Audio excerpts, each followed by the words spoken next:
Welcome to Padmaja's journey. ఈరోజు Sunday కదండి, chicken చేస్తున్నానండి. చికెన్ కర్రీకి కళాయి పెట్టుకున్నానండి స్టవ్ మీద. ఈ చికెన్లో ఉప్పు, కారం, పసుపు, అల్లం వెల్లుల్లి పేస్ట్ వేసి అంతా కలిపి ఇట్లా మ్యాగ్నేట్ చేసి పక్కన పెట్టుకున్నాను. అండ్ ఉల్లిగడ్డలు, పచ్చిమిరపకాయలు ఇట్లా కోసి పక్కన పెట్టుకోండి. నూనె వేడవుతుందండి. ఉల్లిపాయ పచ్చిమిర్చి ముక్కలు వేసుకుంటానండి. ఉల్లిపాయ పచ్చిమిరపకాయ ముక్కలు వేసానండి. కళాయిలో వేడుతున్నాయి.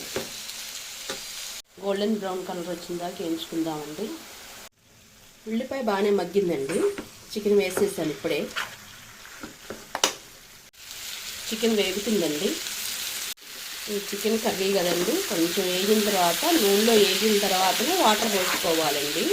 పులుసుకి వేగ ముందే పోసుకుంటేనండి పచ్చివాసన వస్తుంది. చికెన్ కొంచెం నూనెలో మంచిగా మగ్గిన తర్వాత వాటర్ పోసుకుందామండి.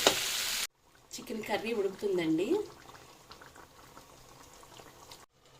ఇటు చూడండి, చికెన్ కర్రీ అవుతుంది.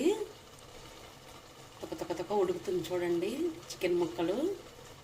అప్పుడే బోన్స్లోకి మంచిగా బోన్స్లో ఉన్న గుజ్జు కూడా మంచిగా ఉడుకుంటుందండి. తొక్క అంటేనే. చికెన్ ఆల్మోస్ట్ అంతా అయిందండి.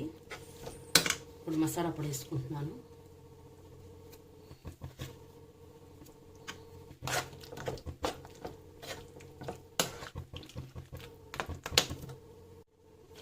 లాస్ట్ అండ్ ఫైనల్ కొత్తిమీర కూడా వేసేసుకున్నానండి.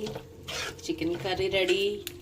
నా ఛానల్ నచ్చినట్టయితే లైక్ చేయండి, షేర్ చేయండి, సబ్స్క్రైబ్ చేసుకోండి. పద్మజాస్ జర్నీ.